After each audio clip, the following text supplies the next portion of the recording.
Амастар урматтуу Супер ТВ каналыбыздын көрүүчүлөрү, жалпы көрүүчүлөргө салам айтабыз. Кезектеги биздин маек дагы да болсо сөз түрдө сиздерге жалпы Супер ТВ каналыбыздын көрүүчүлөрүнө студиябыздын коногу буга чейин дагы бир канча жолу Супер ТВ каналында баягы коомчулугубузда элибизге өзүнүн бир пайдасын тийгизиппи, бир белектерди бериппи, бир атайын унааларды тапшырып сүйүндүрүп келе жаткан акыл менен бүгүн дагы кезектеги маекте сиздерге сунуштайбыз. Ассаламу алейкум. Ден соолук жакшыбы? Аман эсен. Азыркы учурда мынакей дагы деле унааларды жеңүүчүлөргө тапшырып жаткан учуруңар экен. Келди, сүйлөшөлүчү, коорошалычы. Бул канчанчы тур? Biz hazır 8. tura gelip kaldık. Görürsen bundan bir 5-6 ay murun başlayan bolçubuz. Her ay sayın oynayıp yapıyoruz. 1. turdan başlayalım 8. tura çeyin. Hazır 8. turumuz жүрүп жатат. Biletler satılıp жатат. 8. turga чейин канча адамды унаалуу бар? 8. turga çeyin жалпылап эсептегенде эгер 8'ti кошо турган болсок 70'ten ашык адам унаалуу болду.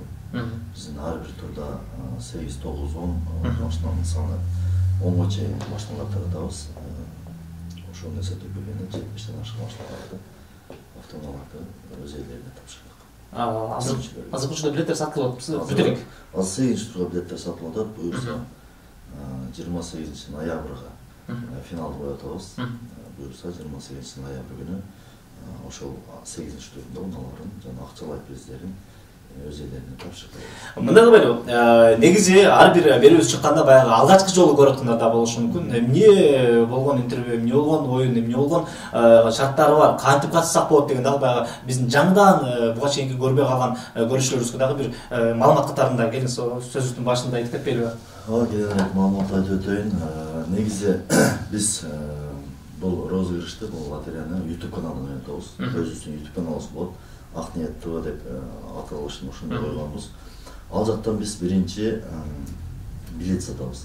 Биринчи биз коюлган приздерди, кандай автоунаалар коюлду, андан тышкары кандай белектер бар, акчалай белектер бар, ошолорду элге көрсөтүп, обзор кылып, анан билеттердин санын айтып, мынча адам катышат, мынча билет сатылат деп биз стартты кое беребиз. Ошол оюндун жүрүшүндө анан билеттер сатылат. Билеттер сатылып бүткөндөн кийин, анан кийин биз финалыбызды өткөрөбүз. Анан bir билеттин баасы бизде 2000 сомдон болот. Анан билеттин да өзүнүн количествосу, өзүнүн тиражы болот. Азыр 2600. Чектөө. 2600 тираж, 2600 штук билет сатылат. Ошого чаң сатылып бүткөндөн кийин анан оюнубузду өткөрөбүз. Ошол онлайн түрдө болот. Биз основной онлайн түрдө, эфирибиз да онлайн болот. Биздин продажа, сатуу, билет сатуудан онлайн болот. Өзүбүздүн ал жакта реквизиттер жазабыз, байланыш номерлер жазабыз. Ошол жактан маалымат алып, реквизитке онлайн түрдө билеттин акчасын которуп, сатып алышып, анан ошо онлайн түрдө өткөрөбүз. Эмне үчүн 2600? Эмнеге 2500 эмес? Эмнеге 2700, 2800 эмес? Эми ар бир эле жумуштун, ар бир эле бизнестин десек болот, ар бир эле нерсенин өзүнүн эсеби болот, эсеп жоту болот. Биз ар бир унааны сатып алабыз да. Сатып алабыз, анан белектерди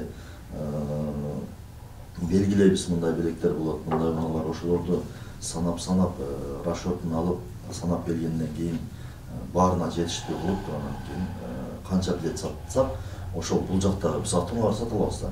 Ошол жакта жабат, канча билет сатсак, ошо туура болот. Ошонун эсеби менен биз количествону коебуз, билеттин количествосун. Кымбатташ боюнча сүйлөшпөйлүбү, кымбатташ боюнча азыркы учурда баягы 2000 сом берип туруп эле эми ийгиликке жылмайса, бир автоунаанын ээси болуп калып, анан бул сүйүнүч, кубанычка ойноп атпай эле жыргашыңарды калайбыз ба көрүүчүлөрдөнчү, оюнчулардан. Анан ошолордун арасында бул кандай тандалат экен бул автоунаа? Азыркы учурда чын эле базарга барасың, бул жерде багына кирип карап көрсөң, асмандын башы, ал эле эмес, азык-түлүктүн баасы асмандын башы. Кандай тандалат ала? Мен бул иштин баарын өз колума алгам. Өзүм тандайм автоунааларды баарын. Базарга барам, же интернет булактарынан карайм, өзүнчө бир автоунаалар саткан булактардан. Анан кымбаттап кетти, өтө эле кымбаттап кетти. Мурдагы турларга караганда ошол билетибиздин санынын өсүшү дагы ошого байланыштуу деп атпадымбы. Анан эми биз ошого чыдап, башына 100-үнө чыдаган, 101-сине эле чыдаш керек. Байгелердин арасында карап көрсөңөр, баягы спринтер, мисалы Портер, жеңил машина, анда дейм. Көбүнчө баягы лотереядан биз көзүбүз көрүп калган бирдей автоунаа, окшош автоунааларды коюп ойнотуп жүргөндөрчү. Эмнеге түрлөрү? мындай экен да, бул оюн негизи элдики. Бул оюн элдики, биз жөн гана себепчибиз. Биз эл кандай талап койсо, ошондой автоунаалар коюп бергенге аракет кылабыз. Ошо жана башта айтып өткөндөй эле, эл ошол нерсени талап кылат экен, ошол портер автоунаалар жүккө деп, спринтерлер деп, мындай эмеге деп, анан көбүнчө 7 орунду автоунаалар коюп калды. Элдин талабы менен бар. Эл кандай талап койсо, биз ошого ылайыктуу болбойбуз. 100% элдин талабы менен болбосо дагы канчалык бизге сурамжылоолордон, ошол комментарийлерден келип түшкөн суранычтар боюнча коебуз биз ошол автоунааларды. Бул турда 440 000 сом дагы таратылат экен, жеңүүчүлөргө. Бул кандай жол менен? Алар кимдер? Ар бир эле турда ошондой таратылат. Ал эми бизде 2600 билет сатылып, 2600 катышуучу болуп атпайбы? Ошолордун арасынан 118 адам байгери болот. Алардын 8 автоунаалы болот. Анан 110 адам 4000 сомдон биз конверттерди бөлгөнбүз. Ошол 4000 сомдон конверттерди утат. Ошол 4000 сомдон 110 конверти 440 000 сом асыл биз. Өз учурунда мына шоу бизнес өкүлдөрү гифтер өткөрүп калбадыбы? Азыркы күндө ал жерден бесплатный болуп калды, бирок 2 автоунаа, 3 автоунаа коюп 40 000, 50 000 адам атсалышат ал жердечи. Ал эми бир жагынан жакшы, бесплатный, бирок бул биздин розыгрышта мүмкүнчүлүк дагы да жакыныраак. Себеби ошол мурда 40 000, 50 000 адам 2-3 автоунаага атсалышса, азыр бизде 2200, 2600 адам. Мүмкүнчүлүк ошончолук көбүрөөк да. Ошол адамдардын арасынан. Эми билбейм, ишенбегендер көп, бирок ошол уткан адамдарды көргөндөн кийин, уткан жакындар утуп атса, тааныштар утуп атса, алам деле ой өзгөрүп калса керек. Жеңүүчүлөр кайсыл автоматташтырылган система менен танылат? Жеңүүчүлөрдүн баарын биз кол түрүндө аныктайбыз.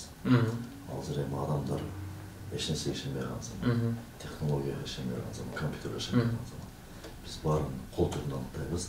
Мисалы үчүн 2600 билет, ар бир билеттин номери, анан кийин алган адамдардын телефон номери, өзүнүн сыр сөздөрү бар.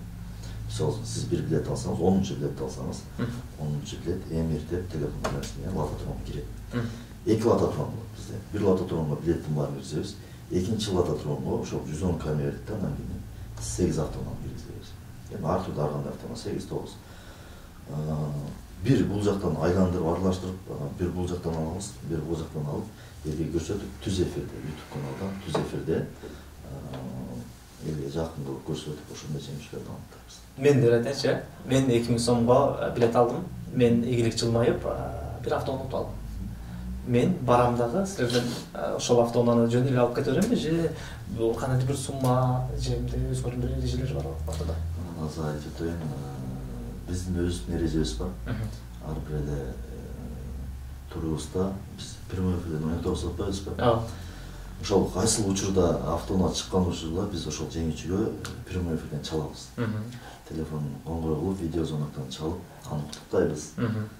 Анан кийин биз андан сурайбыз. Ал биздин талап эмес, ал биздин мындай өзүбүздүн кызыкчылык эмес, элдин атынан сурайбыз. Сиз мисалы автоунаа утуп атасыз, сүйүнүч иретинде калган оюнчуларга билет ачып бересизби деген тема бар бизде. Билет ачып берет да, мисалы бир билеттин баасы 2000 сом эмеспи? Анан канча билет ачып бере аласыз калган кийинки оюндарга? Сен элдин атынан автоунаа болуп турат да.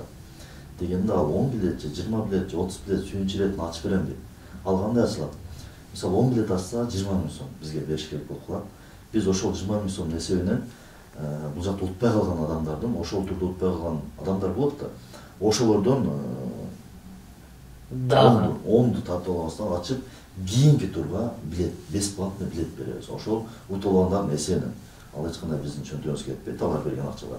Кайра эле ошол кийинки турга башка жеңбей калган оюнчуларга да бир аз мүмкүнчүлүк болот. Бирок бербей деле койсо болот. Бербей деле койсо болот. Бербей деле. Биз зороктойбуз, биз бир-эки жолду сурайбыз. Ошондой кийинки турга билет ачып бере аласызбы депчи. Бир-эки жолу деген жакшы экен, бир жолу эмес, бир-эки жолу. Ошондой эл талап кылат, билет ачып берсин дейт да. Утуп аткан болсо, бизге дагы сүйүнүч иретине, бизде кыргызда сүйүнүч деген эме бар эмеспи? Ошондой кылып сурап билет аштырабыз. Бир кезде ушул лотереялык билеттерди сатып, ушундай утуштарды, байгелерди коюп ойноткон лотерея оюндары укмуштуудай көбөйгөн, бир кезде укмуштуудай көбөйгөн. Бирок азыркы учурда ошол эле Инстаграмдан караган гиф анан мен байкашымча сиз өнүп жатасыз. Эмнеге азайып дагы элдин мындай талабы башкача болуп калды? Эмне себептен мындай? Эми азыр жаңыча чыгып келаткандар анча-мынча бар экен, бир эле мен эмес, анча-мынча бар экен. Бирок мурдагыдай көп эмес азырчы. Анын себебинде деле мындай байкаса болот. Өз убагында мындай хит деп коет го. Бул лотереядан өз убагында хит болуп кеттик да, элдин баардыгы уюштуруучулар көбөйүп кетти да. Анан кийин ар бир нерсенин өзүнүн кыйынчылыгы болот, ар биринин өзүнүн түйшүгү болот.